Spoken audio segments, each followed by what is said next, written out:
We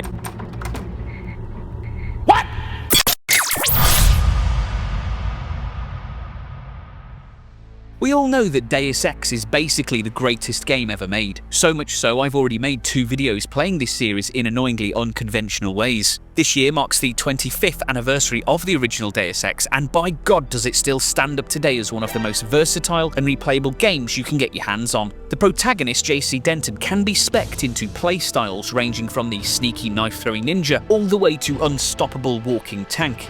Now, it may or may not be common knowledge, but the JC in JC Denton's name actually stands for Jesus Christ. And by knowing this, I had a brainwave. What if we adapted a playstyle that honoured this name revelation, as well as the 6th commandment, you shall not kill?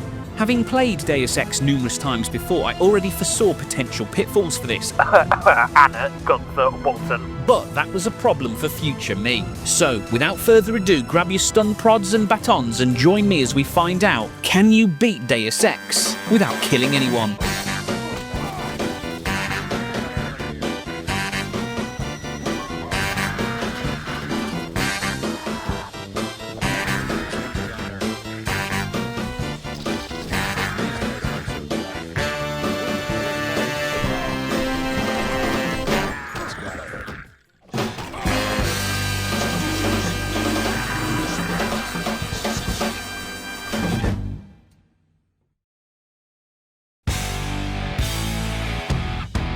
Whilst the opening cutscene plays, I'll explain the rules. I cannot kill any human or essentially organic enemies.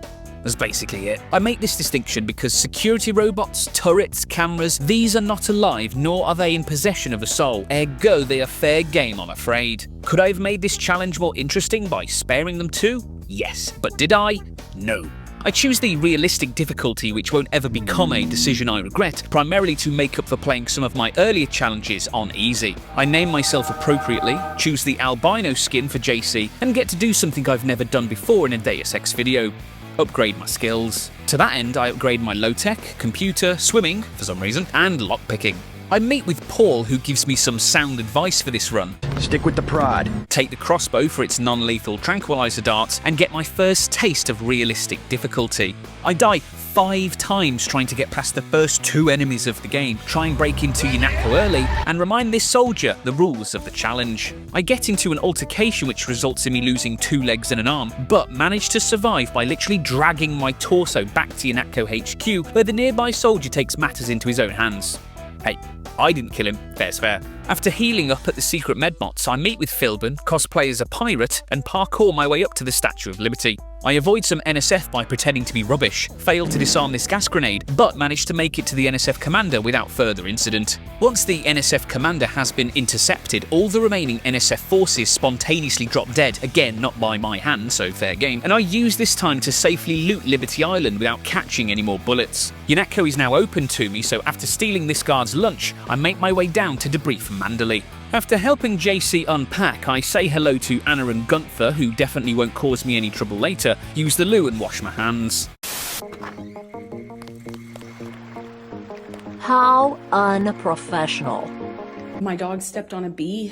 I remind Carter I'm not doing lethal weapons this run, annoy Janice, get scolded by my boss for being inappropriate, and get on the boat to New York in an unconventional way. I give this kid a candy bar to gain access to the secret chocolate door, try and fail to feed him further, guess he wasn't that hungry after all, and press into the secret underground lair. One of the annoying parts of this run is constantly dropping all the lethal items from my inventory to not bloat it with stuff I can't use. After zapping and giving this guard a thwack on the head, he immediately changes allegiance and leads me directly to the missing ambrosia barrel. Sweet. After a task-failed successfully attempt at blowing open a safe, I grab another orc canister and scare a child. My contribution to the entire Castle Clinton siege is knocking out one guard, a fact which Anna can't help but lambast me for, so I counter with this zinger. You mechs might have copper wiring to reroute your fear of pain, but I've got nerves of steel.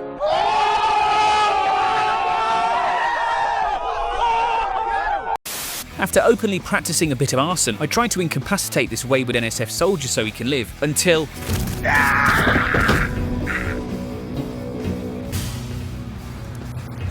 You monster! I make a covert approach to the subway hostage situation, and after popping off a few tranq rounds, drop a stink bomb and get handsy with the baton. After putting the sleeping NSF boys to bed, I board the train to Hell's Kitchen.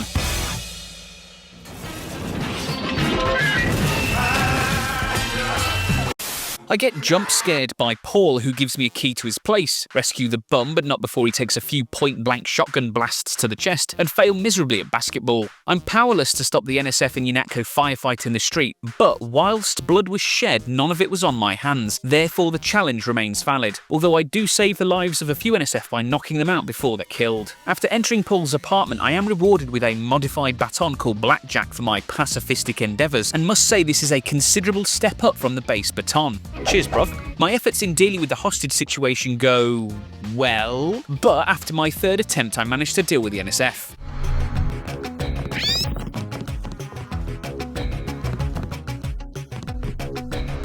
Oh, for God's sake!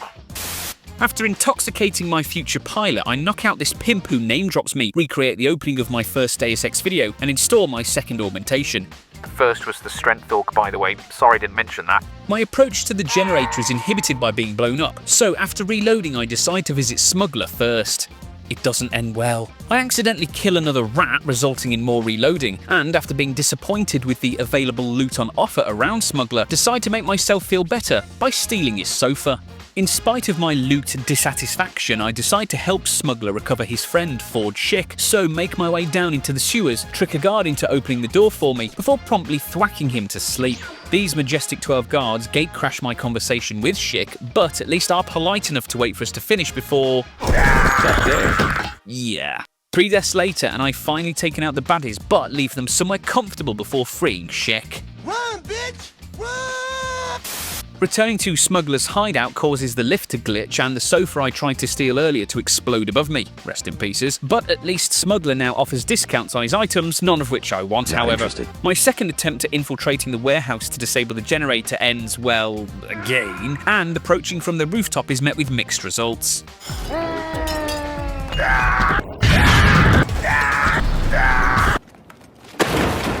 Eventually, the stars align and I'm able to make some forward momentum, which is promptly ended by this violent death.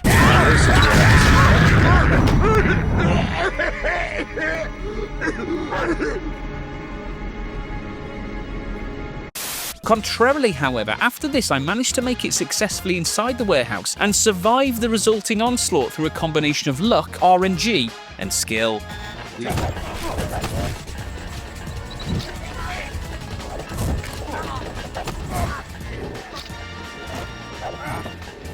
Making my way to the lower floor sees a similar level of success in taking out the remaining NSF troops, and to avoid potentially having any of them die in the generator blast, I move their unconscious bodies to somewhere safe. I go to town on some cardboard boxes, buy some snacks, and blow up another safe for my next orc canister.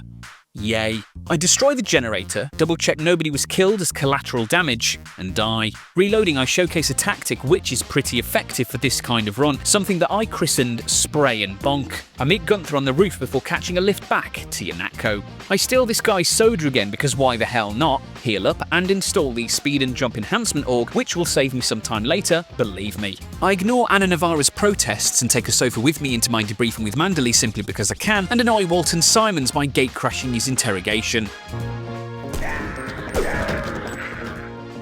You saw nothing, didn't? Report to the helipad.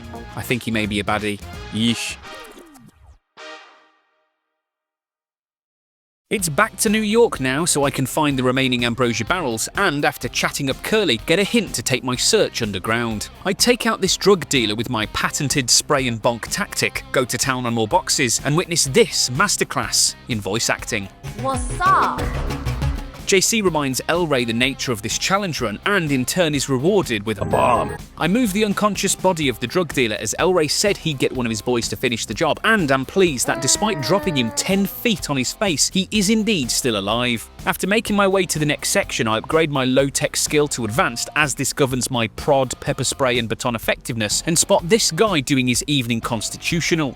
Sneaking up on the terrorist leader turns all nearby NSF friendly, which not only spares me sneaking about, but spares them a bonk. I make my way through the booby-trapped sewers without incident, heal a broken leg with chocolate and soda, and have to reload after accidentally killing another rat. I take advantage of being able to use a scramble grenade without risk of a human enemy being killed and witness this epic robot war. I make it to the base, find the first of 3 ambrosia barrels, and find a hidden room by playing pinball. God, I love this game.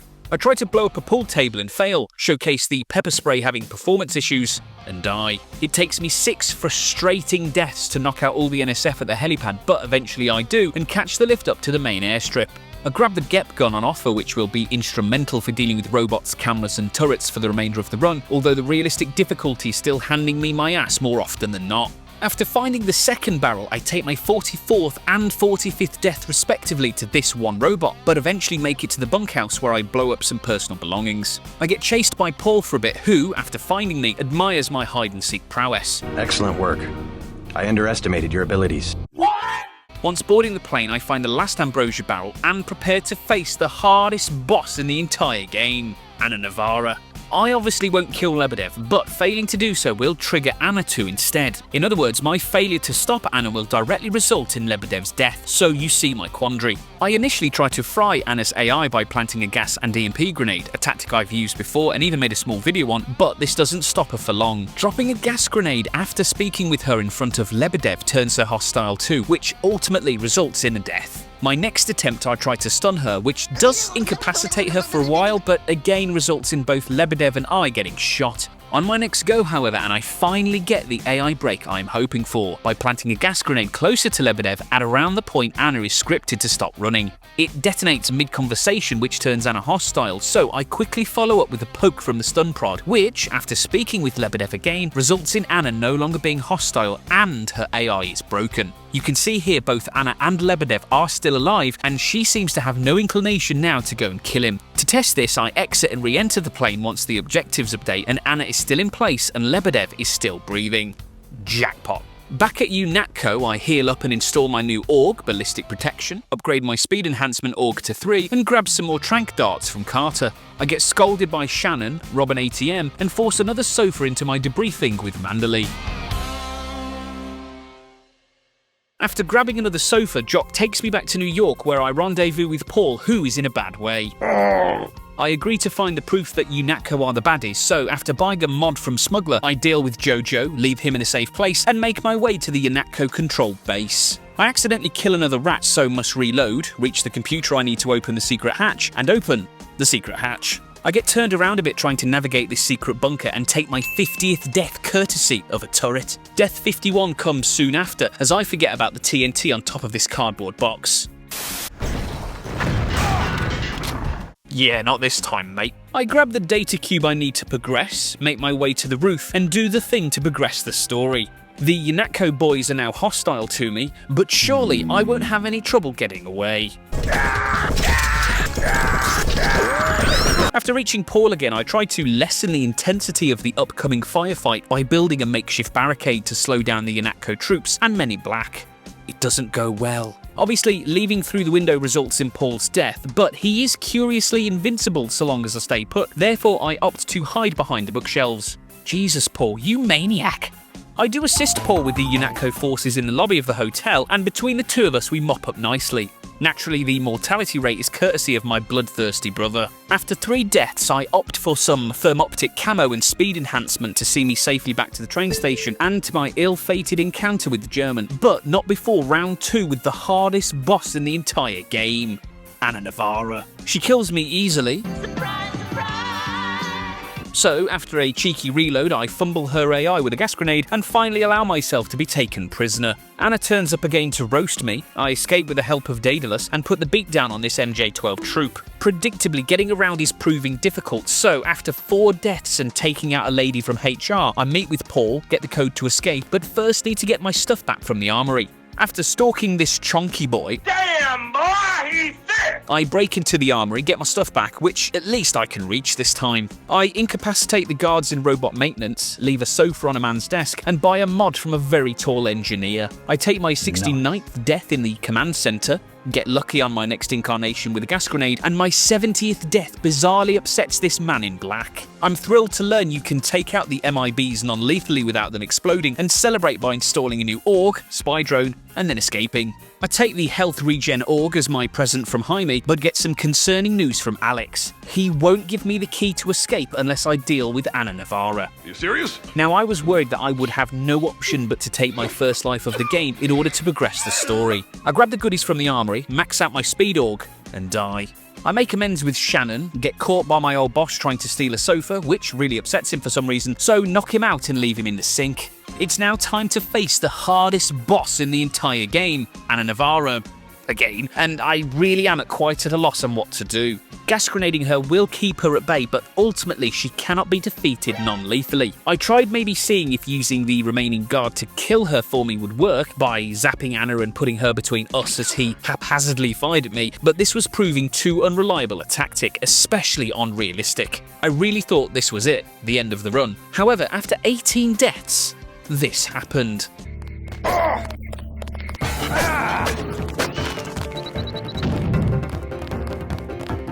I didn't notice at first, but what I assume happened was Ana unlocked the door by getting close enough to it, a thing which NPCs can do in this game, which I'm guessing was triggered by the gas grenades putting her AI in runaway mindlessly mode.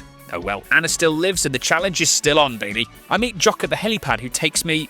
Wait, where are we going again? China, China, China, China, China, China, China, China. I prove once again I am the undisputed master of gas and thwack, play some pinball, push a button to advance the story, and die. I spend far too long trying to shoot a hoop, give up, witness a graphical anomaly, and take the lift to the market. Gordon Quick points me to Maggie Chow over the stolen lightsaber business, so after witnessing this epic battle between a cat and a pigeon, I make my way unannounced into her apartment. I've played this game enough to not fall for Maggie's lies, so deal with her appropriately and leave her in the shower, which apparently turns her cat hostile. I, for once, don't have to play Tetris to pick something up, take my 100th death courtesy of the MJ12 boys, and steal a cushion. Max Chen isn't impressed with my cushion, but he is with the stolen lightsaber, though I have little time to enjoy this story progression before I'm turned into Swiss cheese. Reloading, I fare a little better next time round, but not much, and my third go of it I simply let the triads do the heavy lifting. I meet a patron who is clearly in shock, speak with some Aussies, and come face to face with Tracer Tong. I get zapped, make my way to VersaLife, and raid the fridge. I get completely blanked by Bob Page, hit the motherload of augmentations, and install them accordingly. I grab the ROM encoding and use the same tactic from my first Deus Ex video to escape, which goes well right up until the point it doesn't. I report back to Tong, who tells me I need to return to VersaLife, but before I do, I drop the Dragon Tooth sword somewhere safe, which curiously appears to turn off the blade. I head back to Anal Road to find VersaLife's back door, try and fail to hide from this heavy, but get the drop on him nonetheless. I upload the virus schematics, struggle to grab this multi-tool, find a bunch of augmentations, after which I upgrade the existing and install the power recirculator. No Maggie Chow to deal with as I zapped her earlier, so I destroy the UC and get killed mid-swim. Second go of it and I manage to lure the Karkian out of the pipe so I can slip past, rendezvous with Paul and Tong, and get my next objective, scuttle a super freighter. Before leaving, I get propositioned, and honestly, I considered it, go for a swim, have a drink, and finally take my chopper back to New York. The joint police and UNATCO forces on the street are giving me some bother, and my 121st death turns into an outright riot long after I've moved on to the afterlife.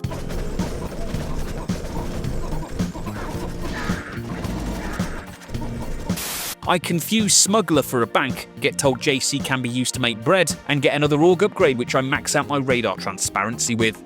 After what only I can describe as a kerfuffle in the streets, I meet with Dowd, who gives me the lowdown on the ship, so off we go to Brooklyn Naval Base. I break into Walton Simon's office, destroy his desk, and grab another org canister. Some shenanigans later, I experience this peculiar death. Jump out of bounds for a bit, use the loo, and wash my hands. I make it to the roof without further incident, get fondled by spiders, but make it to the exterior of the ship. Once inside, I grab the ambrosia for Dowd, open a safe in a way not likely to draw attention, and try and commandeer the ship. You're our favorite indeed. Being a pirate is a right to be. Do what you want, 'cause a pirate is free. You are a pirate.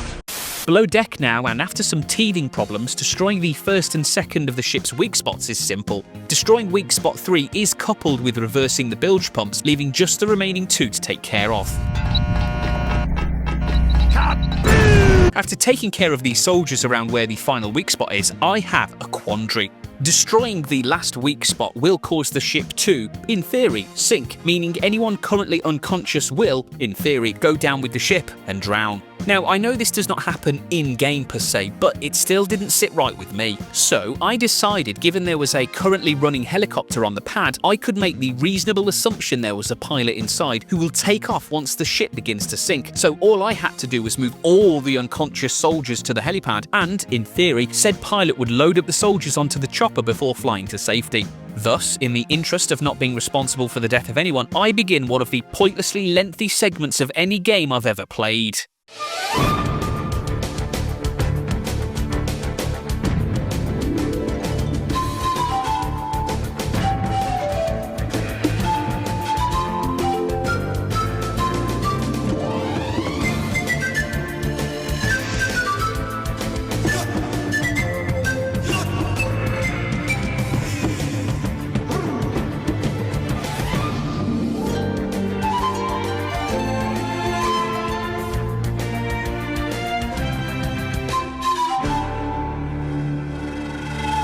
Thank Christ for the speed augmentation. Final weak point destroyed, and it's time to scarper back to Jock. At least there's no risk of being decapitated. Oh, for God's sake!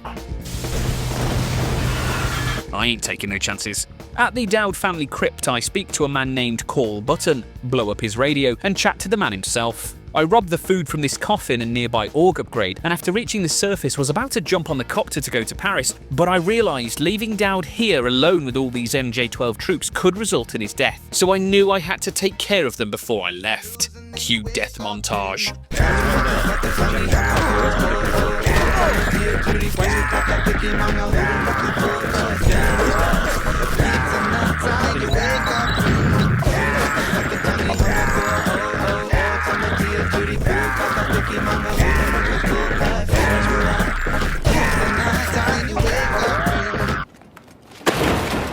"31 attempts later, and I finally non-lethally dealt with all the MJ-12 troops, meaning Dowd is in no danger to be left alone, and it's time for me to head to Paris. No wait, there was the guy in the gatehouse for me to take care of.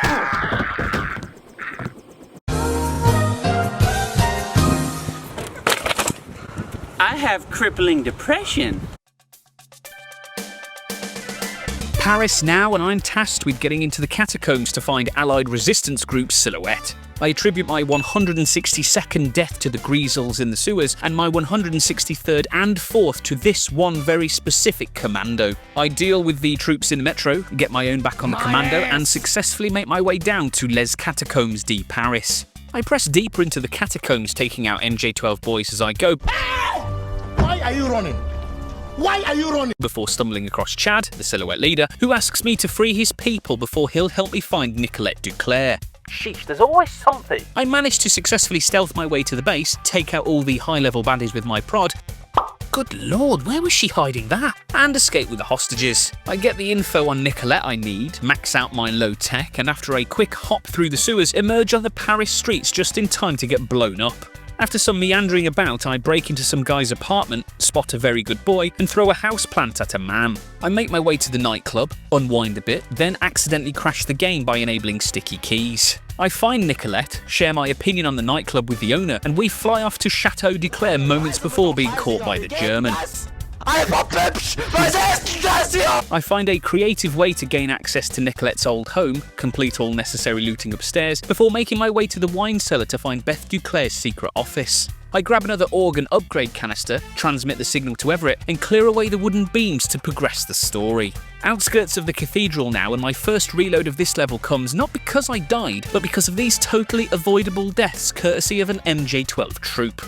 Oh! This clearly starts a trend of bad luck as my next 2 attempts rapidly end in my own death. Breaching the inner courtyard of the cathedral is easy, and I more or less take out the troops without any real hassle. Contrarily, I take my next 3 deaths courtesy of being one-shotted by snipers, and after reloading get chased by a chef with a flamethrower. Look! Look! Look! I find the gold bullion Everett asked me to, master my medicine skill, and realise there is now very little standing between me and the hardest boss in the entire game, Gunther Hermann. Well, I suppose there's this guy. And her. Confronting Gunther did not bother me as much as Anna, as I have a lot more space to play with, and I was pretty certain that killing him was not necessary to progress the story. But nonetheless, I did still have to survive him. I managed to trap him temporarily out of the room with the computer, which gives me enough time to set up the uplink Everett asked me to. Gunther returns shortly after, but seems to have de-aggroed. Out of curiosity, I try to non-lethally take him out, but much like Anna, this doesn't seem to work, and for my efforts, I take a few deaths. On my next go, however, I simply tried walking away from the arena, and lo and behold, the game wants to progress.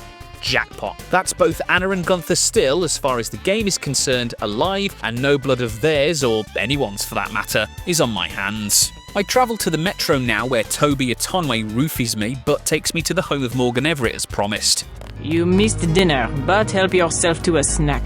Whoa, you're a snack lady. I speak with Everett, who tells me my next stop should be Vandenberg for plot reasons. Of course, I rob the man blind before leaving, have a swim with the fish to make the cat jealous, and install the augs, which end up just being upgrades. I make my way to the helipad, knock out the odd mechanic to spare Jock's life, and witness this crucial scene. Say the line, JC. A bomb.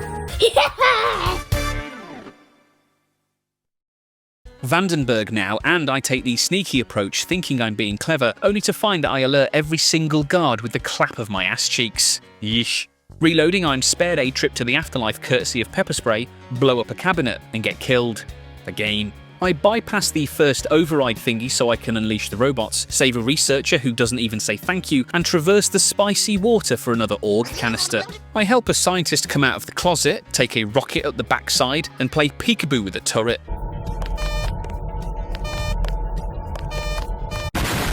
I have another instance of performance issues, taking my total deaths so far to 190, which soon becomes 191, courtesy of the realistic difficulty. I find the last override button to re-enable the security robots, and am pleased I'll finally be able to turn the tide on the MJ-12 forces. A few moments later.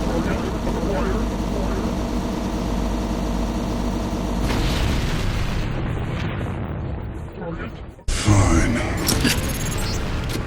I'll do it myself. Now I can access the tunnels with the goal of finding the key to the control room. I deal with my arachnophobia appropriately, remind you the game still considers Anna Navarro alive, and go for a swim. I get attacked by this swingy door, have a hard time grabbing a medkit, but pick up the key I need to enter the control room and meet with Gary Savage. I get to the control room without further incident, talk to Savage, get a leg fried off by Force Lightning, but manage to uplink Milnet for Daddy Daedalus.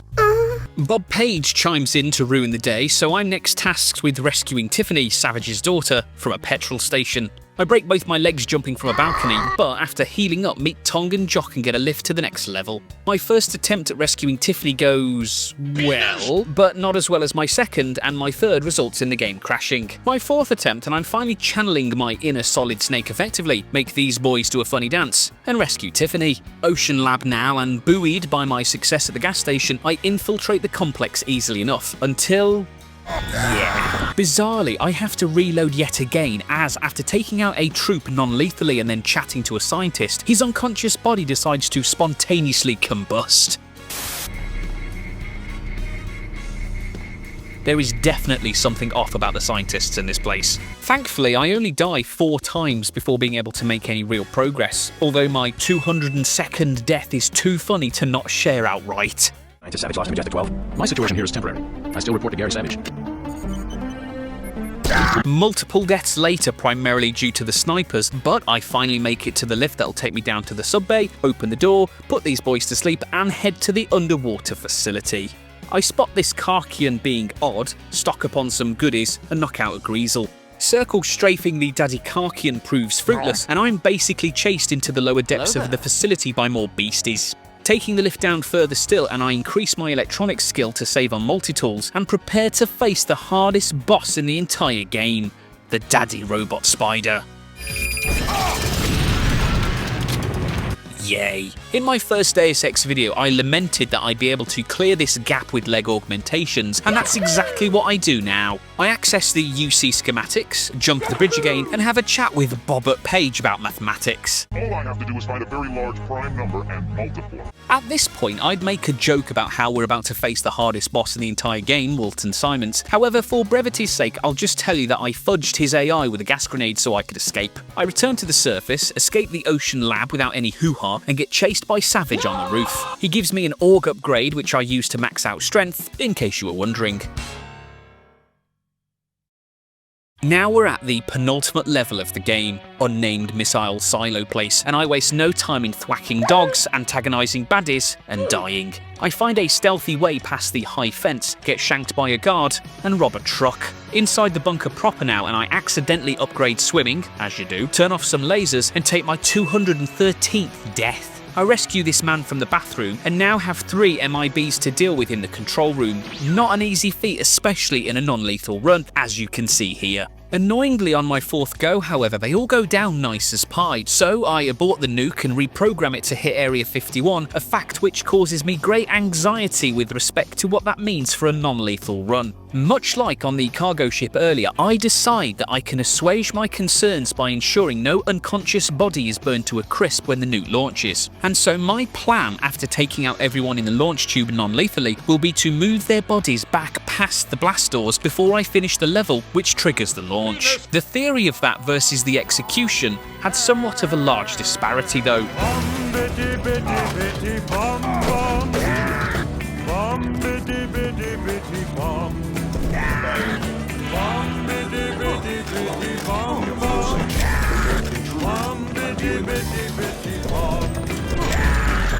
That done, and I'm just one short ladder climb from being whisked off to the final level of the game.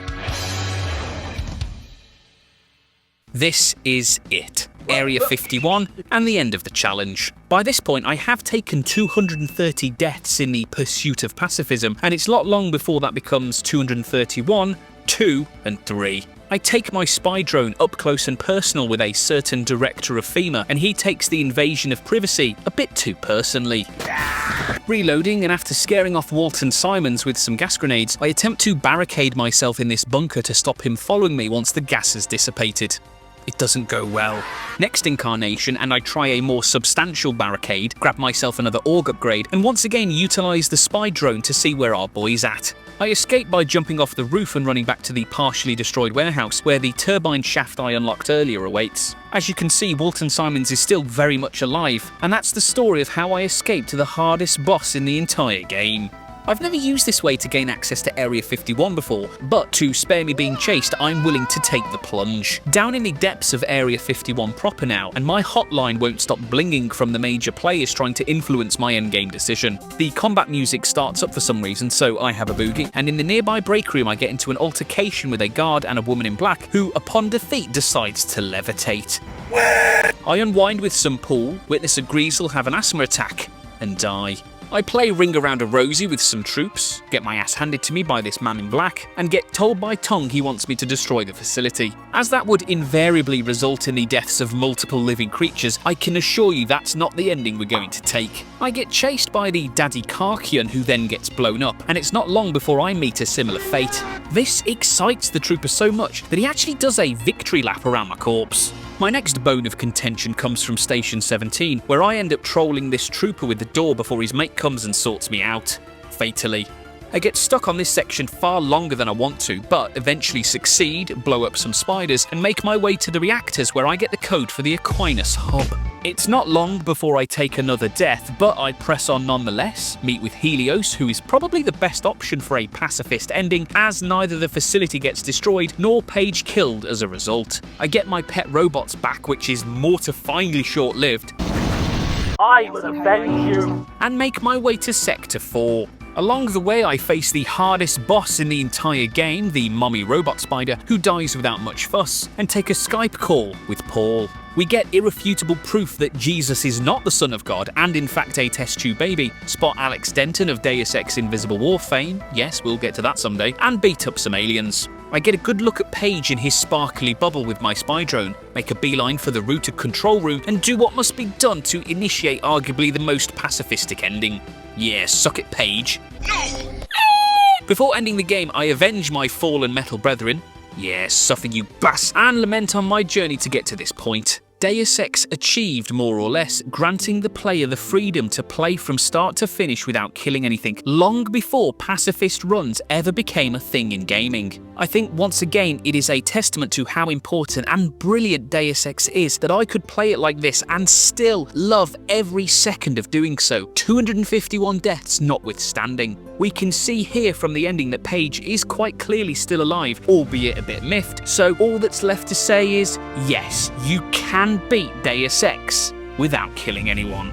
Guys, if you've made it this far, thank you so much for watching, and I hope you've enjoyed this video. Thank you again for your patience, as my life has been rather turned on its head, so this video has come out a lot later than I had ever planned. If you want to stay in touch for future episodes, please consider subscribing, and if you want to have a chat, feel free to drop a comment below and I will always get back to you. If you want to support the channel, then feel free to visit my Buy Me a Coffee link in the description below. But other than that, folks, take care, and I will see you in the next one.